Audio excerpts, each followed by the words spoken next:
हरियाणा के मेरे ऐसे साथियों जो हमारे साथ सरकारी योजनाओं और सेवाओं को जनता तक पहुंचाते हैं, ऐसे सब लोगों का मैं अभिनंदन करता हूं। वैसे तो हर शनिवार को मैं किसी न किसी प्रकार के लाभार्थियों से ही बात करता रहा हूं, लेकिन आज जो वर्ग मेरे सामने है वो केवल लाभार्थी नहीं है, बल्कि जनता तक हमारी सेवाओं को पहुंचाने वाला हमारा साथी और जनता की भी एक प्रकार से वो सहयोगी है कि सरकार की योजना और सेवाओं को आप सब लोग उन तक पहुंचाते हैं। मैं आपका हार्दिक स्वागत और अभिनंदन करता हूं। मित्रों, जैसा हम जानते हैं कि हरियाणा सरकार पिछले 8.5 वर्षों से गुड गवर्नेंस के नाते से अपनी योजनाओं को लोगों तक पहुंचाने के लिए एक विशेष कार्यक्रम के माध्यम से हम आगे बढ़ रहे हैं। डिजिटलाइजेशन का ये एक मौका है और इस डिजिटलाइजेशन के माध्यम से हम अपने सारे ही कार्यक्रम ई गवर्नेंस के रूप में लोगों तक पहुंचाते हैं। इसी काम के लिए हमने CSCs को चुना है ताकि हमारे सब विभागों की लगभग 550 सेवाएं आप लोगों तक पहुंचा सकें। मित्रों, इस काम में जो सफलतापूर्वक आप ये सब काम कर रहे हैं, इसमें एक सिस्टम का हम सब उपयोग कर रहे हैं। उस सिस्टम को बनाने के लिए केंद्र सरकार से ये CSCs का प्रोग्राम ये बहुत ही लाभदायक हुआ है। आप लोग अपने भी धनोपार्जन के लिए, अपने भी एक प्रकार से रोजगार के लिए इस काम को जब अपनाया था तो शुरू में ऐसा लगता था कि ये सेवाओं के माध्यम से आप उतना पैसा शायद अर्न नहीं कर सकेंगे। हमने कुछ सरकारी सेवाएं भी आपको उस समय दी थी, लेकिन धीरे धीरे इन सेवाओं का जैसे जनता उपयोग करने लगी तो उसके जो चार्जेस थे उसका सीधा सीधा लाभ आपको भी होने लगा। और जो मेरी जानकारी है, लगभग 50,000 से लेकर के 1 लाख रुपए तक भी मासिक कमाने वाले और हमारे CSC सेंटर्स हैं। ऐसे मौके पर कभी कभी हमको शिकायतें भी मिलती हैं कि जो निश्चित चार्जेस तय किए गए हैं, कभी कभी उनसे ज्यादा चार्ज लेने की भी बात कुछ लोग करने लगे हैं। मैं मानता हूं कि सब लोग ऐसे नहीं होंगे, लेकिन कुछ CSC से ये शिकायतें प्राप्त हुई हैं। इसके लिए मेरा निवेदन है, क्योंकि जो जनता इससे लाभान्वित होने वाली है वो गरीब जनता है और उस गरीब जनता से जितना पैसा निर्धारित किया गया है उतना ही लेना चाहिए, उससे ज्यादा पैसा उससे हम नहीं लेंगे और निश्चित रूप से इससे आपका भी मान सम्मान बढ़ेगा। डिजिटल इंडिया का ये जो अभियान है, प्रधानमंत्री नरेंद्र मोदी जी के माध्यम से जो गति पकड़ी है, इसका उल्लेख न केवल अपने यहाँ देश में है बल्कि दुनिया के देश भी ये मानने लगे हैं कि इस गति से जो डिजिटल इंडिया का अभियान आगे बढ़ रहा है, बहुत से देश तो इसके ऊपर अध्ययन करने के लिए भी आगे बढ़े हैं। प्रधानमंत्री नरेंद्र मोदी जी ने पिछले साल जुलाई माह में जो डिजिटल इंडिया सप्ताह का शुभारंभ किया था, उस समय उन्होंने कहा था कि digital India ease of living और ईज ऑफ डूइंग बिजनेस को मजबूती देने वाला है। इस कार्यक्रम के अंतर्गत हमने नए नए प्रयोग शुरू किए। एक प्रयोग अभी परिवार पहचान पत्र ये हमने किया है और इस परिवार पहचान पत्र का जो लाभ है हरियाणा की जनता को जैसे मिल रहा है, इसकी चर्चा दूसरे प्रदेशों में जब हुई तो उन्होंने भी इसको अध्ययन करने के लिए हमारे पास आने लगे हैं। बहुत प्रदेशों ने अपने यहाँ इसको रेप्लिकेट भी किया है, परिवार पहचान पत्र को भी बनाने लगे हैं। न केवल देश में बल्कि बाहर से भी लोगों की एक जानकारी लेने की इच्छा जगी है कि परिवार पहचान पत्र क्या है। इस परिवार पहचान पत्र के माध्यम से हमने लोगों के राशन कार्ड बनाए, हमने लोगों को आयुष्मान भारत की योजना का लाभ पहुंचाया, हमने वृद्धावस्था पेंशन ये लोगों की अपने आप बने। 60 वर्ष की आयु के बाद व्यक्ति थोड़ा लाचारी का जीवन व्यतीत करता है तो उसको कहीं भी सरकारी दफ्तरों में चक्कर ना काटने पड़े, कोई दरखास्त ना देनी पड़े, कोई दस्तावेज लेके ना चलना पड़े, तो उसको अपने आप घर बैठे 60 वर्ष के होने के बाद पेंशन देने का काम ये हमारा सेवा विभाग वो कर रहा है और इससे हमारे जो लाखों लोग इससे लाभान्वित हो रहे हैं। हमने चिरायु हरियाणा आयुष्मान भारत के साथ जोड़ करके आगे किया और इसका रजिस्ट्रेशन जो प्रारंभ कराया है, जो आपके माध्यम से भी सब हो रहा है, इसमें 75 लाख लोगों का और एक प्रकार से आयुष्मान चिरायु योजना के कार्ड ये बनाए जा चुके हैं। इसके साथ निरोगी हरियाणा योजना ये भी हमने शुरू की ताकि हर गरीब परिवार के सदस्य का उसकी जो जांच है वो जांच भी अस्पतालों के माध्यम से, हमारे डिस्पेंसरी CSCs उनके माध्यम से जांच होनी शुरू हो, ताकि उसके टेस्ट, एक उसका जो स्वास्थ्य कार्ड है उसके आधार पर वो बनना शुरू हो, और उसका रिकॉर्ड हर व्यक्ति के इलाज के समय उसका स्वास्थ्य कार्ड का जो रिकॉर्ड है, डाटा है, वो काम आएगा, ताकि उसको प्रारंभ में ही इस जांच के माध्यम से जो लाभ होता है उसका भी एक उल्लेखनीय योगदान आपका है। तो हम लोग धीरे धीरे ऐसे BPL परिवारों को ये जो सब लाभ पहुंचा रहे हैं, इन लाभ को पहुंचाने में अपना अपना जो योगदान है। हमारे यहाँ एक कल्पना की गई है कि सरकारी योजनाओं का लाभ सबसे पहले गरीब व्यक्ति को मिलना चाहिए।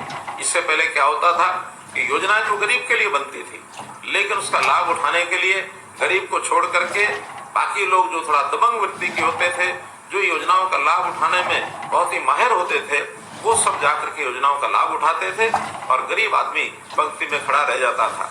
लेकिन अब चूंकि हर निश्चित व्यक्ति को उसका लाभ ये अंकित है कि इसको क्या मिलेगा, उसको सूचना दी जाती है कि ये लाभ आपको मिलेगा।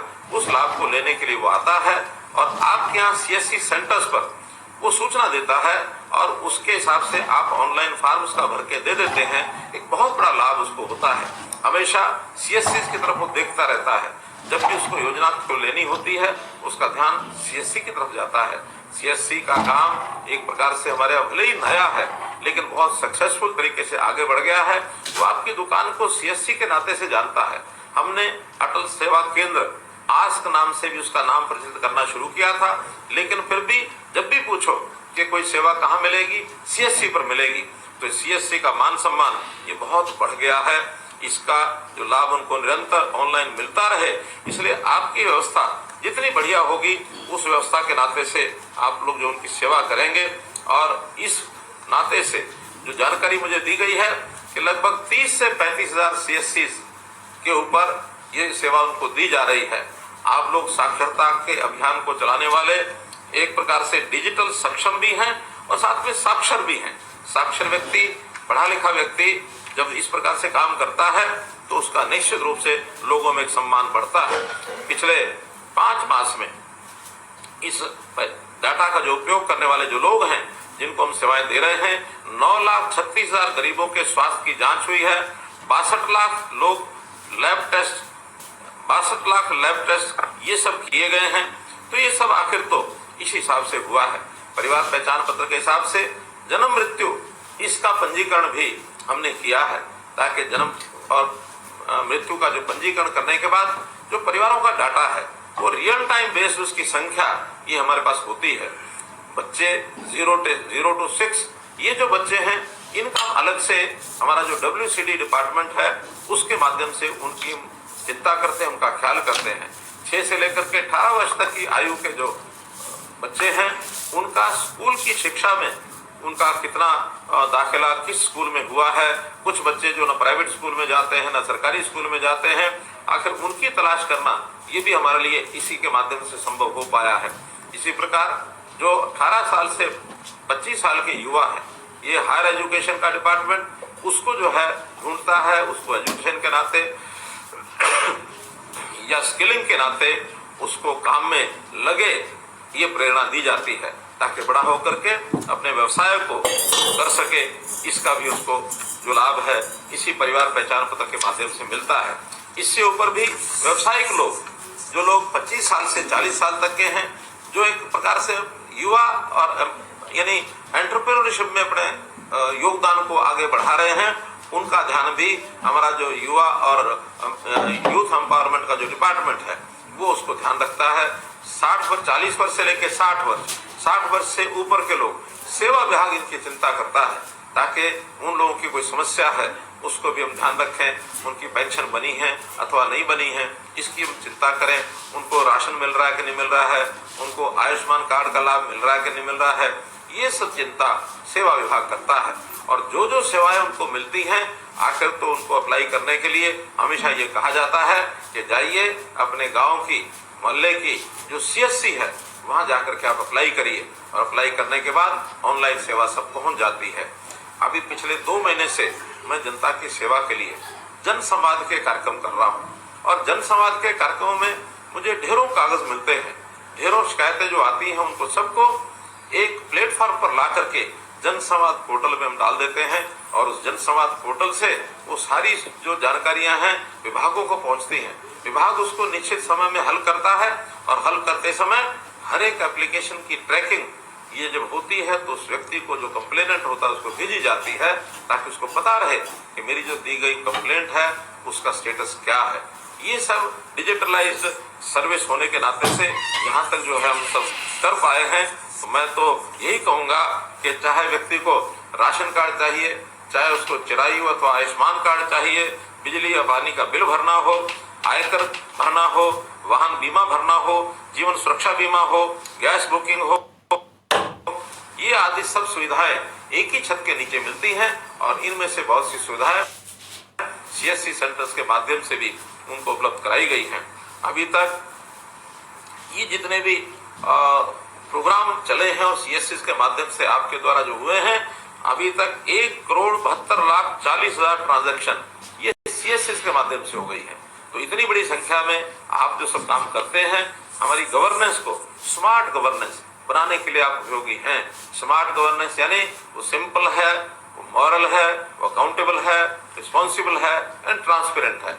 यानी इसी को मिलाकर के एक स्मार्ट गवर्नेंस, और स्मार्ट गवर्नेंस तभी मिलती है जब ये सब चीजें डिजिटलाइज तरीके से गवर्नेंस के माध्यम से, सुशासन के माध्यम से लोगों तक पहुंचे। तो इस सेवा का जो आप लाभ दे रहे हैं लोगों को, एक क्लिक से लोगों को जो डिलीवरी मिल रही है, इसी कारण से हमारी सरकार के बारे में कहा गया है ये सर्विस डिलीवरी की सरकार है। तो सर्विस डिलीवरी की सरकार आपके बिना संभव। केंद्र में बैठ करके विभाग अपनी अपनी योजना बनाते हैं, लेकिन जनता तक पहुंचाने के लिए ये तो कोई माध्यम नहीं होगा, ये जो जनता का कोई सहयोगी नहीं होगा तो पूर्ण लाभ उसको मिलना संभव नहीं है। तो आप जहां सरकार के साथी हैं, हमारे साथी हैं, वहां जनता के सहयोगी हैं। तो इस सहयोग के रूप में आप जो लगातार काम कर रहे हैं, इसके लिए मैं आपको बहुत बहुत बधाई और बहुत बहुत आभार प्रकट करूंगा कि इसी प्रकार से आप काम करते रहें। प्रधानमंत्री जी के डिजिटल इंडिया के इस अभियान में मैं कहूंगा कि आप वास्तव में डिजिटल मित्र हैं और डिजिटल ये जो तकनीकी क्रांति है इसके आप योद्धा भी हैं। आप इसी प्रकार से उत्साह बनाए रखें और लोगों का भी उत्साह बना रहे और इन सब सेवाओं का लाभ लोग ले सकें, इसका प्रचार प्रसार भी आप अवश्य करें। बहुत से ऐसे जो लोग होते हैं, सरकारी योजनाओं का लाभ शायद उनको पता नहीं होता कि किस प्रकार से वो लेकर रख सकते हैं।